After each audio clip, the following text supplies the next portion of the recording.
আসসালামু আলাইকুম সুপ্রিয় শিক্ষার্থী বন্ধুরা, Borderghat public school and college BGB Mymensingh থেকে আমি মোহাম্মদ মমিনুল ইসলাম, পদার্থবিজ্ঞান প্রভাষক। তো সুপ্রিয় শিক্ষার্থী বন্ধুরা, গত ক্লাসে তোমাদের মহাকর্ষ এবং অভিকর্ষ এই চ্যাপ্টারের আমি অভিকর্ষ ত্বরণের পরিবর্তন নিয়ে আলোচনা করেছিলাম। আজকে আমরা আলোচনা করব প্রথম পত্রের অর্থাৎ পদার্থবিজ্ঞান প্রথম পত্রের মহাকর্ষ অভিকর্ষ ষষ্ঠ অধ্যায়ের। এখানে আমরা আলোচনা করব, যেমন মুক্তিবেগ আছে এটাও আলোচনা করব, তবে আজকে আমরা শুধুমাত্র আলোচনা করব কৃত্রিম উপগ্রহ। কি উপগ্রহ? কৃত্রিম উপগ্রহ, যেটা আমরা বলতেছি স্যাটেলাইট। তো স্যাটেলাইট সম্বন্ধে আজকে আলোচনা করি। চলো,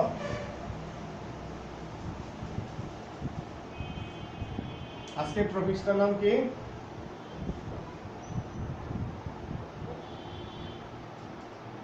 কৃত্রিম উপগ্রহ। ইংলিশে এটাকে বলা হয় তোমার স্যাটেলাইট।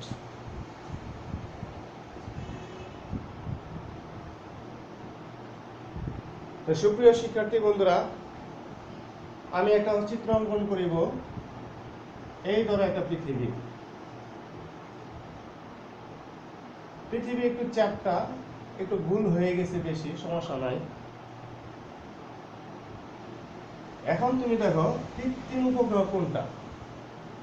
ভূপৃষ্ঠ থেকে কি একটা নির্দিষ্ট উচ্চতায়, ভূপৃষ্ঠ থেকে একটা কি নির্দিষ্ট উচ্চতায়,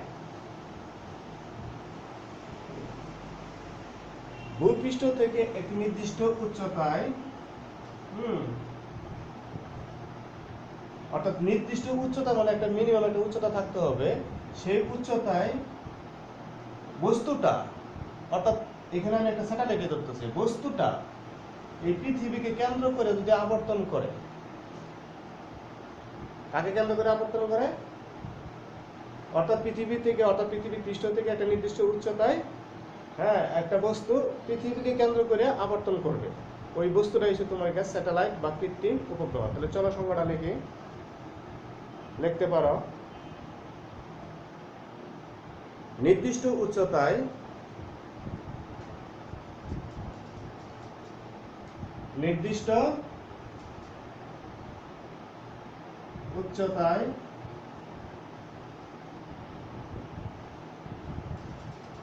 নির্দিষ্ট উচ্চতায় কোন বস্তু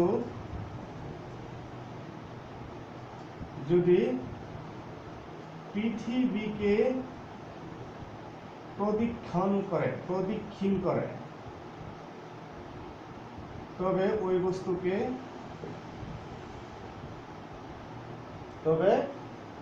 বস্তুকে কৃত্রিম উপগ্রহ বলে। যেমন বাংলাদেশে বঙ্গবন্ধু স্যাটেলাইট, BTRC স্যাটেলাইট। এরপরও কৃত্রিম উপগ্রহ সম্বন্ধে অনেক বিজ্ঞানী, ইউরি গ্যাগারিন, নীল আর্মস্ট্রং, এদের তোমরা জানো যে এরা কত সালে, 1957 সালে প্রথম মহাশূন্যযানে স্যাটেলাইট পাঠানো হয় এবং তিনজন মহাশূন্য বিজ্ঞানী ছিল, যারা যে মহাশূন্য নিয়ে গবেষণা করে, স্পেস গবেষণা করে, যারা একটা স্যাটেলাইট নিয়ে যারা চিন্তা করে। তার মধ্যে সে নীল আর্মস্ট্রং,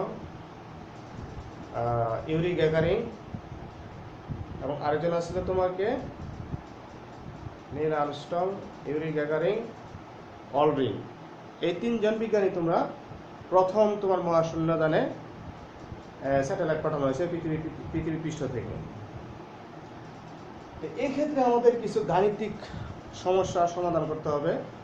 দেখো, কৃত্রিম উপগ্রহ এখানে স্যাটেলাইট স্থাপন করে, এই দেখো এই পৃথিবীর কেন্দ্র থেকে এই তোমার এটা মনে করো স্যাটেলাইট, এটা বলতেছে আমরা কি কৃত্রিম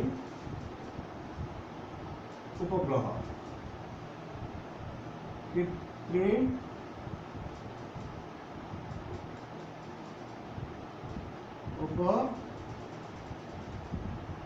উপগ্রহ লিখলাম না, কৃত্রিম দিয়ে ব্যাকে দিলাম এস, স্যাটেলাইট। তাহলে এটা হচ্ছে তোমার পৃথিবীর কেন্দ্রবিন্দু,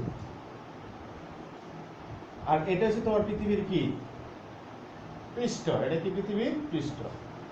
এখন তো এই পুরা পৃথিবীর ভরটা ধরলাম আমি, বোঝা যাচ্ছে? পৃথিবীর পুরাটুকু ভর কত? m। আর এই পৃথিবীর কেন্দ্র থেকে এই পর্যন্ত দূরত্ব হচ্ছে তোমার পৃথিবীর ব্যাসার্ধ।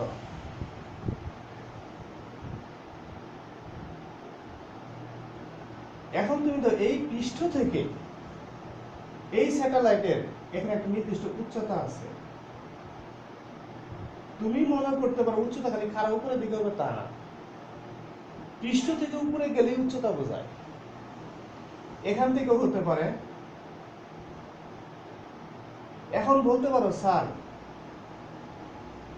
এখানে যদি আমি মানুষের ক্ষেত্রে মানুষ তো পড়ে যাবে, কারণ পৃথিবীতে নির্দিষ্ট কক্ষপথে আবর্তন করে না। না, এই যে মানুষ বা বস্তুর তুলনায় এই পৃথিবীটা অনেক বড়। যেমন একটা ফুটবলের উপরে যদি একটা পিঁপড়া থাকে, ফুটবল ঘুরাইলে পিঁপড়া যেরকম পড়ে না, ঠিক পৃথিবীর ঘূর্ণন যদি থাকে, এই মানুষটা কখনো সেরকম ভাবে পড়ে না। অর্থাৎ একটা মহাকর্ষ বলে তার নিজ দিকে টানতেছে, যার কারণে এই টানে সে পড়ে না, অথবা ছিটকে পড়ে যায় না, ঠিক না? তাহলে আমি সেই কৃত্রিম উপগ্রহে এইখানে এই যে আবর্তন করতেছে, কি কাকে কেন্দ্র করে আবর্তন করতেছে? কাকে কেন্দ্র করে আবর্তন করতেছে? এই নির্দিষ্ট উচ্চতায় পৃথিবীকে কেন্দ্র করে আবর্তন করতেছে। অর্থাৎ নির্দিষ্ট উচ্চতায় যে বস্তুটা আবর্তন করে, এই বস্তুটাই বলতেছে আমরা কৃত্রিম উপগ্রহ। এখন তুমি দেখো, এই কৃত্রিম উপগ্রহ যদি এদিকে আবর্তন করে, তাহলে এটা কি ঘূর্ণন গতি? এটা কি গতি? এটা ঘূর্ণন গতি। কি গতি? ঘূর্ণন গতি। তাহলে এই স্যাটেলাইটে ঘূর্ণন গতি হলে একটা ব্যাগ আছে, আর ব্যাগ সবসময় কি ঘূর্ণন গতির স্পর্শ বরাবর ক্রিয়া করবে। কোন বরাবর? স্পর্শ বরাবর। যদি এখানে থাকে স্যাটেলাইটটা, তাহলে স্পর্শক এদিকে। এখানে যদি স্যাটেলাইট থাকে, স্পর্শক এদিকে। এখানে স্যাটেলাইট থাকলে এই জায়গায় স্পর্শক। তাহলে একটা নির্দিষ্ট ব্যাগে আবর্তন করতেছে, এই ব্যাগকে বলতেছে আমরা কৃত্রিম উপগ্রহের ব্যাগ। ঠিক? আবার এইটুকু আবর্তন করতে তার সময় লাগে। কি লাগে? সময় লাগে। একটা কৃত্রিম বা স্যাটেলাইট অর্থাৎ আবর্তন করতে যে সময় লাগে, এই টোটাল সময়কে আমরা বলতেছি কি? আবর্তনকাল বা পর্যায়কাল। তাহলে আমরা আজকে আলোচনা করব কৃত্রিম উপগ্রহের ব্যাগ,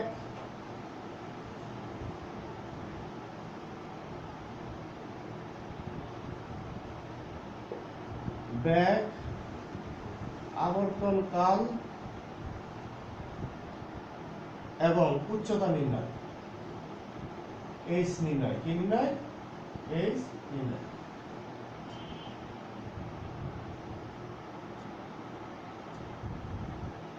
ঠিক না?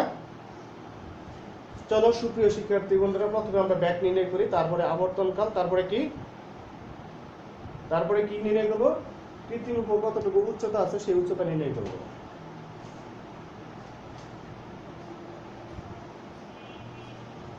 আমার স্যাটেলাইটটা কোথায় ছিল?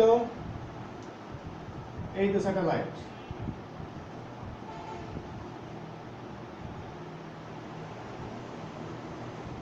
দেখো, ধরা যাক পৃথিবীর ব্যাসার্ধ কত? ক্যাপিটাল হাতের এম। লেখো দাও, এম কার্বন,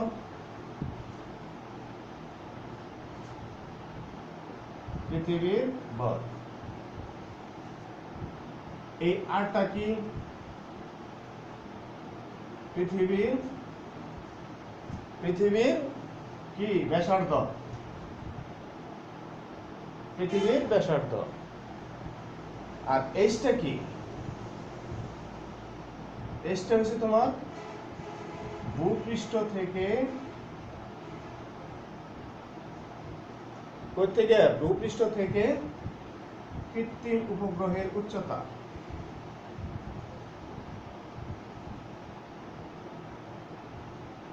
উচ্চতা এখানে দাও ছোট হাতের এম দিলাম, কি ছোট হাতের এম। এমটা হচ্ছে তোমার এম কি কৃত্রিম উপগ্রহের ভর, কৃত্রিম উপগ্রহের ভর, তাই না? এখন তুমি দেখো এই পৃথিবী আর স্যাটেলাইট কর্তৃক, এখানে পৃথিবী একটা নির্দিষ্ট বস্তু, একটা বড় বস্তু, আর স্যাটেলাইট একটা ছোট বস্তু, কিন্তু দুইটা বস্তু অর্থাৎ দুইটা বস্তুর মধ্যে নিউটনের মহাকর্ষ বল কাজ করে। আমরা জানি নিউটনের মহাকর্ষ বলটা হয়েছে কি, এই মহাবিশ্বের প্রত্যেকটা বস্তু একে অপরকে নিজের দিকে আকর্ষণ করে এবং এই আকর্ষণ বলের মান বস্তুদ্বয়ের ভরের গুণফলের সমানুপাতিক, দূরত্বের বর্গের ব্যস্তানুপাতিক। তাহলে দেখো বস্তু এবং এই কৃত্রিম উপগ্রহ কর্তৃক, উপগ্রহ কর্তৃক পৃথিবীর মহাকর্ষ বল, কোন বল? মহাকর্ষ বল। মহাকর্ষ বলের সূত্রটা কি? F = বস্তুদ্বয়ের ভরের গুণফলের সমানুপাতিক, দূরত্বের বর্গের ব্যস্তানুপাতিক। তাহলে বস্তুদ্বয় বলতে কোনটা? একটা হচ্ছে পৃথিবীর ভর আর একটা হচ্ছে তোমার বস্তুর ভর। আর দূরত্ব বলতে কোনটুকু বোঝাচ্ছি? এই দেখো এখান থেকে এইটুকু এইটুকু টোটাল ডিসটেন্স কে বলতেছি দূরত্ব। এবং এখানে একটা মহাকর্ষ ধ্রুবক গুণ করতে হবে। এই যে সূত্রটা হচ্ছে মহাকর্ষ বল, অর্থাৎ এখানে এই কৃত্রিম উপগ্রহ কর্তৃক অর্থাৎ পৃথিবী কর্তৃক এই কৃত্রিম উপগ্রহের মধ্যে কি বল কাজ করে? মহাকর্ষ বল। এবং কোন দিকে? দেখো বল একটা কি রাশি? ভেক্টর রাশি। তার তো নির্দিষ্ট একটা দিক আছে। এই যে এই মহাকর্ষ বলের দিক হবে এই দিকে, ঠিক না? কিন্তু এই যে তো স্যাটেলাইটটা ঘুরতেছে, এইভাবে ঘুরতেছে, একটা নির্দিষ্ট ব্যাগে ঘুরতেছে না? এটা বললাম বি ব্যাগ, রৈখিক ব্যাগ। এটাকে বলতেছে আমরা কি? রৈখিক ব্যাগ। এই যে স্যাটেলাইটটা ঘুরতেছে, কাকে কেন্দ্র করে ঘুরতেছে? পৃথিবীকে কেন্দ্র করছে। তাহলে একটা কেন্দ্রমুখী বল কাজ করে। কোন কর্তৃক? স্যাটেলাইট কর্তৃক, অর্থাৎ পৃথিবী কর্তৃক। পৃথিবী কর্তৃক বস্তুর উপর কেন্দ্রমুখী বল। কিমুখী বল? কেন্দ্রমুখী বল। তাহলে কেন্দ্রমুখী বলটা কোন দিকে? এই যে এদিকে। তাহলে কেন্দ্রমুখী বলের সূত্র কি? Fc = mv² কি হবে? mv²/r, r মানে r + h। এটা 2 নং সমীকরণ, এটা তো 1 নং সমীকরণ, ঠিক না? এখন তুমি ধরো এই বলের ডিরেকশন এদিকে আর কেন্দ্রমুখী বলের ডিরেকশন এদিকে। এটা centre of force, centrifugal force. কি ফোর্স এটা? Centrifugal force. তাহলে একটা বল এদিকে টানে, একটা বল এদিকে, তাহলে দুটো বস্তু কি একটা সাম্যাবস্থায় বিরাজ করে। তাহলে সাম্যাবস্থায় যদি হয় তাহলে সমীকরণ 1 ও 2 হতে পারে।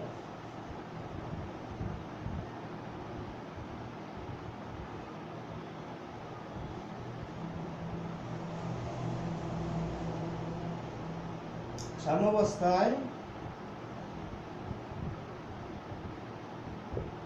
1 ও 2 নং সমীকরণ হতে পারে।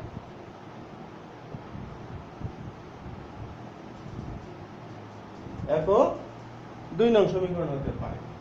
তাহলে F সমান কি লেখা যায়? Fc সমান লেখা যায় F। Fc সমান লেখা যায় কি? F। Fc এর মানটা আমরা পুট করে দেই। কি হয়েছিল? mv²/r + h gmm/r + h whole square. এই ছিল না? তো সুপ্রিয় শিক্ষার্থী বন্ধুরা, এখানে তো বস্তুর ভর, এখানে বস্তুর ভর একই আছে না? এখানে r + এখানে r + h হোল স্কয়ার আছে না? তো একটা আমরা কমন নিয়ে দেই বা বাদ দিয়ে দেই। এটা বাদ দিয়ে দিয়েছি, এটা B square by R plus H, এখানে একটা আছে আর প্লাস এইচ হোল স্কয়ার আছে, থাকে এখানে কি GM by R plus H.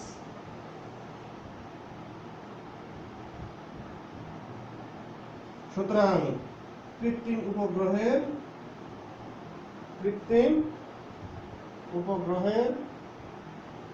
রৈখিক বেগ V equal to root over GM by R plus x.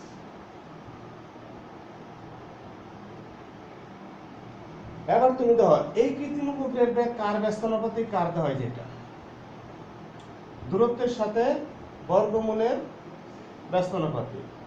কিন্তু এখানে দেখো বস্তুর ভর নাই, কি নাই, বস্তুর ভর নাই। কৃত্রিম উপগ্রহের বেগ অর্থাৎ ওই কৃত্রিম উপগ্রহের বস্তুর ভরের উপর নির্ভর করে।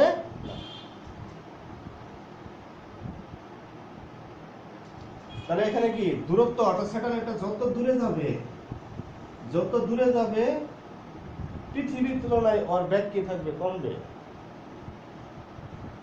পৃথিবীর তুলনায় কি বেগ কি কমে যাবে, যার কারণে দেখো এই যে এখানে দেখো এই যে স্যাটেলাইটটা পৃথিবী তো কাছাকাছি, এখানে একটা বস্তু যতবার আবর্তন করবে দূরে গেলে কম আবর্তন করে। এই কারণে দেখা যাচ্ছে আমরা স্যাটেলাইট বলতে আমরা কি বুঝাচ্ছি, স্যাটেলাইট হচ্ছে তোমার দেখো বাংলাদেশের স্যাটেলাইট, অনেকে বলে যে আমাদের বাংলাদেশের বিটিআরসি সেটা এত অরবিটালে আবর্তন করতেছে, বলে না নিউজে, এবং সেখানে বলতেছে যে বাংলাদেশের খেলা সম্প্রচার হবে, হ্যাঁ বাংলাদেশের স্যাটেলাইট থেকে বলা হচ্ছে সম্প্রচার করা হচ্ছে। আসলে মূলত হচ্ছে কি যে বিশ্বে বিভিন্ন জায়গায় স্যাটেলাইট স্থাপন করা আছে, বিভিন্ন জায়গায় কি আছে স্যাটেলাইট স্থাপন করা আছে। এই স্যাটেলাইট গুলো কিভাবে কাজ করে আমি একটু তোমাদের চিত্র অঙ্কন করে দেখাচ্ছি। মনে করো এটা ভারতের স্যাটেলাইট, রাশিয়ার স্যাটেলাইট, বাংলাদেশের স্যাটেলাইট, আমেরিকার স্যাটেলাইট।